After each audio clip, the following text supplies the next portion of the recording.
जो पहला लेक्चर था उसमें मैंने यहाँ तक समझा दिया था कि हम लेमटाइजेशन कैसे करते हैं, फिर उसको स्टोर कैसे करते हैं यहाँ पर। अब इस लेक्चर में हमें ये समझना है कि जो एक रॉ डेटा होता है उसको हम इस फॉर्म में रिप्रेजेंट करें ताकि मशीन लर्निंग उसको एज अ इनपुट ले सके। ठीक है, प्रॉब्लम ये होती है कि जो हमारा मशीन लर्निंग एल्गोरिदम है वो कभी भी रॉ डेटा पे प्रोसेसिंग नहीं करता। ठीक है, वो कभी भी इंग्लिश के सेंटेंसेस पे या उर्दू के सेंटेंसेस पे प्रोसेस नहीं करता या उसको समझ नहीं आता ये क्या चीज़ है। हमें उसको न्यूमेरिकल अरेज की फॉर्म में इनपुट देनी पड़ती है जिससे वो सिर्फ अंडरस्टैंड कर सकता है, फिर उस पर प्रोसेसिंग परफॉर्म कर सकता है। ठीक है, तो रॉ डेटा को न्यूमेरिकल फॉर्म में कन्वर्ट करने को कहते हैं, हम कहते हैं फीचर इंजीनियरिंग कहते हैं। ठीक है, फीचर्स को प्रोड्यूस करना कहते हैं। फाइन, तो फीचर प्रोडक्शन के लिए या फीचर इंजीनियरिंग के लिए या अरेज में कन्वर्ट करने के लिए जो मैं यहाँ पे टेक्निक यूज़ करूँगा वो है बैग ऑफ वर्ड्स। ठीक है, इसको BWO भी कहते हैं, बैग ऑफ वर्ड्स। अच्छा, बैग ऑफ वर्ड्स ये करती है कि वो ये करती है कि आपका जो टेक्स्ट होता है उसके अंदर जितने भी अल्फाज हैं बैग ऑफ वर्ड्स टेक्निक ये सर्च करती है कि ये अल्फाज कितनी दफ़ा अपीयर हुआ है। ठीक है, इसकी फ्रिक्वेंसी कितनी थी या काउंटिंग कितनी है। ठीक है, ये इस चीज़ को फाइंड करता है। अच्छा, जब आप बैक ऑफ वर्ड्स टेक्निक इस्तेमाल करते हैं तो बैक ऑफ वर्ड्स टेक्निक जो है ना इसका ड्रॉबैक ये है कि ये सिमेंटिक्स को जो है सेंटेंस का सिमेंटिक्स क्या है, ये जो मानी है उसको मेंटेन नहीं करता। ये अल्फाज कहीं से भी पिक कर सकता है, उसकी काउंटिंग करना शुरू कर देता है। इससे कोई गर्ज नहीं होता इसको, इससे इस चीज़ का कोई गर्ज नहीं होता कि यार ये सेंटेंस का क्या मतलब है। ठीक है, वो इस चीज़ को ब्रेक कर देता है। ठीक है, तो बैक ऑफ वर्ड्स टेक्निक ये है, इसको मैं इस्तेमाल करूँगा पहले, उसके बाद में TD दूसरी टेक्निक है वो जो है क्या नाम है TF-IDF ट्रांसमिशन, ये टेक्निक इस्तेमाल करूँगा। सबसे पहले मैं यहाँ पर मॉडल सिलेक्शन इंपोर्ट कर रहा हूँ। लॉजिस्टिक रिग्रेशन जो एल्गोरिदम जो मैं जिस पे मैं डेटा जिस पे अप्लाई करूँगा तो वो इंपोर्ट किया मैंने। अच्छा, अब मैं यहाँ पर अपने डेटा को ट्रेन और टेस्ट में स्प्लिट कर रहा हूँ। ट्रेनिंग डेटा में और इसको और टेस्टिंग डेटा में मैंने इसको स्प्लिट किया। यहाँ पर ये मेरा डेटा है। ठीक है, तो मैंने स्प्लिट किया, उसमें मैंने साइज रखा कि जो टेस्टिंग का साइज ट्रेनिंग का साइज है वो 80% होना चाहिए और ऑटोमेटिकली जो टेस्टिंग का साइज है वो 20% हो जाएगा। ओके, उसके बाद मैंने यहाँ पर रैंडम स्टेट 42 अप्लाई किए। अच्छा, रैंडम स्टेट ये जो sklearn का split train test split function है, ये बिल्डिंग फंक्शन है, ये करता है कि आपके डेटा को तो वो स्प्लिट करता ही करता है, साथ में वो ऑटोमेटिकली शफल कर देता है अपने आपके डेटा को। तो ये जो रैंडम स्टेट 42 नंबर है ना, इस नंबर पे वो आपको इस नंबर के तहत, एक रैंडम नंबर है, तहत आपके डेटा को शफल करता है। ये नंबर कुछ भी हो सकता है, 42 हो सकता है, 100, जो भी नंबर रखना चाहो रख सकते हो, या कुछ भी हो सकता है।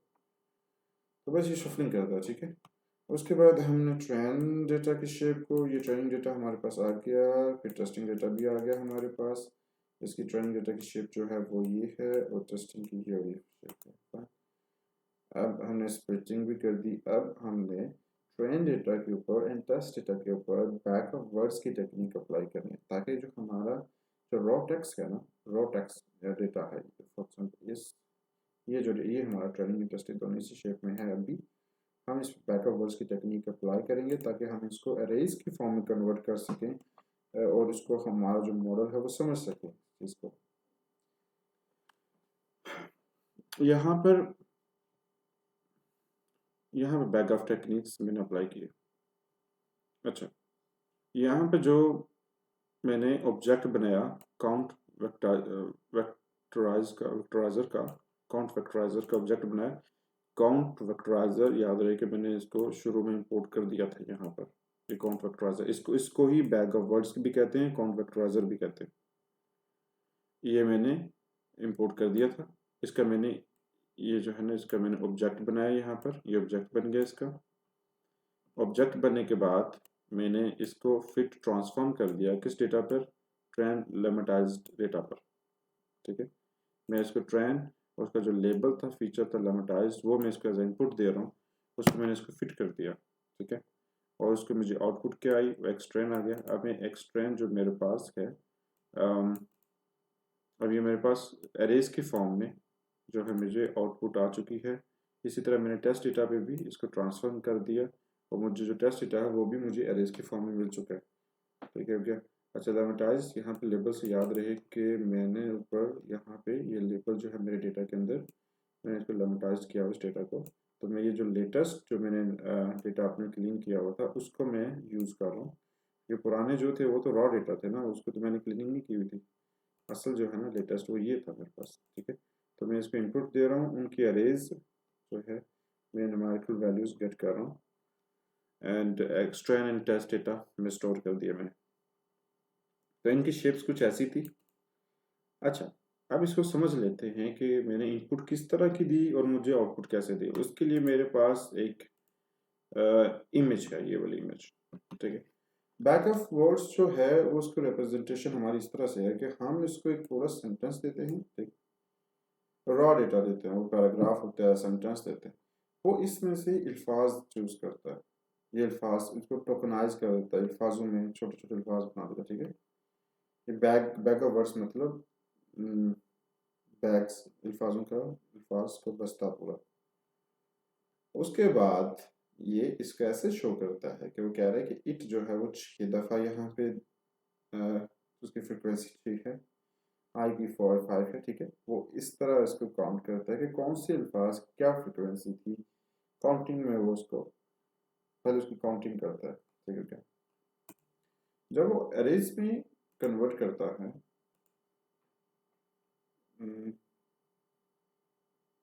अच्छा, तो अब यहाँ पे ये हो गया। अब इसमें हमने ये करना है कि अब यहाँ पर देखें, इसमें मैंने सेंटेंस दिया था सिंपल टोकनाइज फॉर्म में। तो पहले तो उसने उसकी फ्रीक्वेंसी फाइंड की, अल्फाजों की फ्रीक्वेंसी फाइंड की और साथ में उसकी वन हॉट इनकोडिंग कर दी। वन हॉट इनकोडिंग जो है वो हर एक अल्फाज की होगी। वन हॉट जो इनकोडिंग है वो ये रिप्रेजेंट करती है कि वो जो है ना हर एक अल्फाज का एक अरे बना देगी, बिल्कुल कंप्लीट एक अरे बना देगी, ठीक है। हम यहाँ पे क्या कर रहे हैं, फीचर्स इंजीनियरिंग कर रहे हैं, ठीक है, फीचर्स बना रहे हैं, मीन्स कॉलम्स बना रहे हैं, ठीक है। तो हमारा डेटा रॉ था, हमने उनमें से कॉलम कैसे बनाया कि हमने सारे के सारे अल्फाज, ये जो इमेज है यहाँ पे word is behind the table, ये सारे के सारे अल्फाज हैं जो हमने रॉ डेटा से गेट किए। एक इमेज का हमारा ऑफ कोर्स हमारा डेटा जो है उर्दू में है, इंग्लिश में है। तो हमने हर एक अल्फाज की काउंटिंग भी परफॉर्म की, मतलब बी और बैग ऑफ वर्ड उस पर लगा दिया। बैग ऑफ वर्ड ये करेगा कि उसको काउंट करेगा, फिर उसके बाद वन हॉट इनकोडिंग उस पर लगा देगा। वो ये होता है कि अब ये जो word is behind the table है, अब ये यहाँ पर क्या है कि ये यहाँ पर फीचर्स हैं, यहाँ कॉलम्स, ये सारे के सारे कॉलम्स है, मीन्स के हर एक अल्फाज बहुत कॉलम बन जाएगा, ठीक है क्या।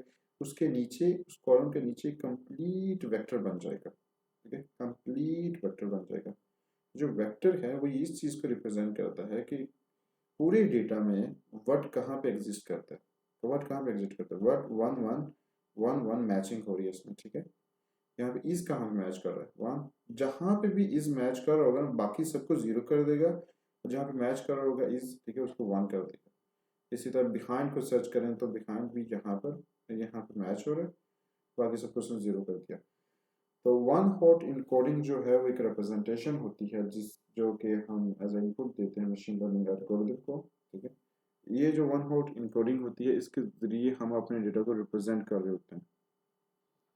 जहाँ पे हमारा डेटा लाइक करेगा उसको हम वन कर देंगे, बाकी सब जहाँ बाकी सबको ज़ीरो कर देंगे उस वेक्टर के अंदर। इस जो वेक्टर का साइज होता है ये उसके बराबर होता है कि कितने नंबर ऑफ अल्फाज हैं यहाँ पर। अगर यहाँ पर 1 2 3 3 6 6 7 8 अल्फाज हैं तो इस वेक्टर का साइज भी 8 ही होगा, ठीक है, 8 ही होगा। जो अल्फाज जहाँ पे लाई कर रहा होगा वहाँ पे 1 होगा, बाकी सब 0 हो जाएंगे, ठीक है। तो ये एज अ इनपुट बनेगी हमारे मॉडल की और बाद में आउटपुट आएगा।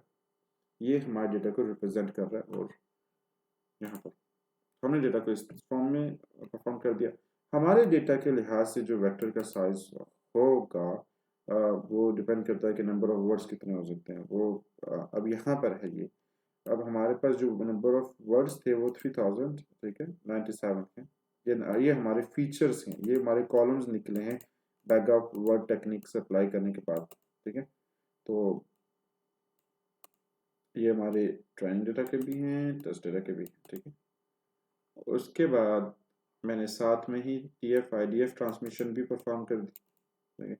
ये क्या करती है, ये ट्रांसमिशन ये करती है कि ये भी फ्रिक्वेंसी काउंट करती है अल्फाजों की, बट ये थोड़ी लेटेस्ट टेक्नोलॉजी है, थोड़ी लेटेस्ट टेक्निक है बानिस्बत बैग ऑफ वर्ड्स के। जो बैग ऑफ वर्ड्स के ड्रॉबैक्स हैं वो इसमें नहीं, तो मैंने दोनों टेक्निक इस पर अप्लाई कर दी टेस्ट एंड ट्रेंड डेटा पे। अब मैं यहाँ पे लॉजिस्टिक रिग्रेशन मॉडल को उसका फंक्शन बना रहा हूँ। यहाँ पर मैंने फंक्शन बनाया, यहाँ पर मैंने उसके अंदर ट्रेंड डेटा दिया, वाई लेबल्स दिए, टेस्ट डेटा दिया, उसके लेबल्स दिए, साथ में डिस्क्रिप्शन मीन्स के मॉडल का नाम दिया एज इनपुट की कौन सा मॉडल पे भी प्रोसेसिंग हो रही है, ठीक है।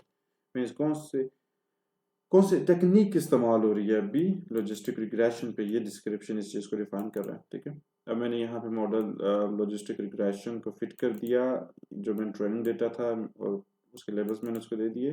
मॉडल को फिट करके मैंने उसको यहाँ पे जो मॉडल का स्कोर्स था उसके अंदर मैंने उसको एक्स टेस्ट दे दिया, उसके लेबल्स दिए, तो मैंने उसको स्कोर को यहाँ पे स्टोर कर दिया। स्कोर्स को मैंने यहाँ पे जो मैंने न्यू लिस्ट बनाई थी उनको अपेंड करता जा रहा हूँ, और नेम के अंदर नेम का जो लिस्ट थी उसके अंदर मैं नेम्स आई मीन टेक्निक्स जो मैं अप्लाई करता जा रहा हूँ उनको मैं स्टोर करता जा रहा हूँ, और जो मैंने प्रिंट भी करवा दिया देन रिटर्न एस कर दिया मीन्स को उसको मैं रिटर्न कर रहा हूँ। फाइन।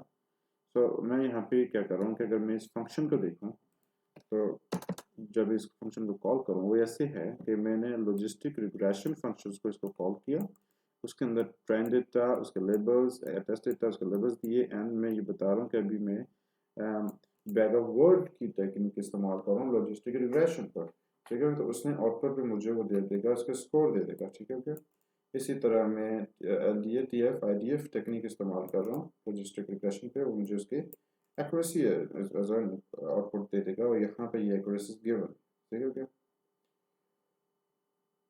तो ये हमारे पास एक्यूरेसीज हैं।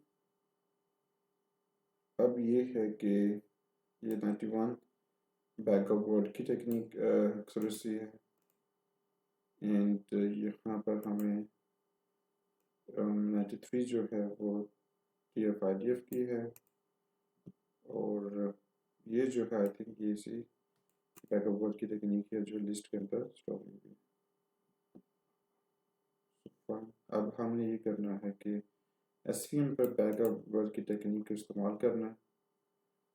तो यहाँ पे SVM को इंपोर्ट कर दिया, उसका ऑब्जेक्ट बनाया, ट्रेंड डेटा देके उस पर फिट कर दी, ट्रेंड डेटा उसको उसके ऊपर फिट कर दिया, लेबल्स भी दिए, तो उसका ट्रेंड डेटा भी दिया, एंड देन उसको स्कोर कैलकुलेट कर दिए, यहाँ पे टेस्ट डेटा देके उसके लेबल देकर, और उसी स्कोर लिस्ट के अंदर मैंने इसको स्टोर कर दिया, जहाँ पे मैंने बाकी स्टोर किया हुआ नेम के अंदर मैंने इसको नाम स्टोर कर दिया जहाँ पे मैंने बाकी डेटा स्टोर किया हुआ, और यहाँ पे मैंने कंप्लीट स्कोर जितने भी हैं कंप्लीट सारे के सारे स्कोर यहाँ पे प्रिंट करवा दिए।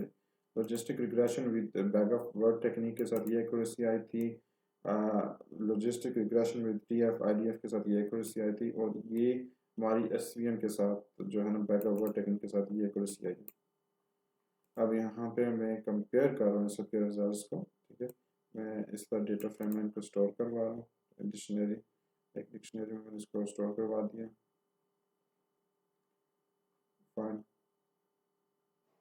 एंड देन मैं वेल यहाँ पे कॉलम्स का नाम, कॉलम जो डिक्लेयर कर रहा हूँ वो है मॉडल्स, उसके अंदर मैं अपने जो भी जितने भी टेक्निक्स के नाम है वो स्टोर करवा रहा हूँ। याद रहे कि ये एक डिक्शनरी है, अभी ये एक डिक्शनरी थी, ठीक है। तो मैं डिक्शनरी के अंदर ही स्टोर करता जा रहा हूँ। एक्यूरेसी जो है ना ये उसके अंदर मैं इसको स्टोर कर रहा हूँ, और फिर अब डिक्शनरी को मैंने एक डेटा फ्रेम के अंदर स्टोर करवा दिया जो कि मुझे इस तरह के शेप का मुझे उसने डेटा फ्रेम मुझे प्रोवाइड कर दिया। यहाँ पे ये रहे कि मॉडल्स, ये मॉडल्स जो है नाम है, टेक्निक्स हैं, बैग ऑफ वर्ड्स, उसकी एक्यूरेसी हमारी आई थी लॉजिस्टिक रिग्रेशन के साथ 91 एंड सो पर, ठीक है। अब मैंने यहाँ पे इन सब के रिजल्ट्स को कंपेयर किया है। रिजल्ट जब कंपेयर किया है तो यहाँ पे जो मुझे एक्यूरेसी सबसे ज़्यादा मिली है वो मिली है लॉजिस्टिक रिग्रेशन TF IDF के साथ, ये यहाँ पे शो हो रही है यहाँ पर, और जो कि 93 है बाकी की निस्बत सबसे ज़्यादा।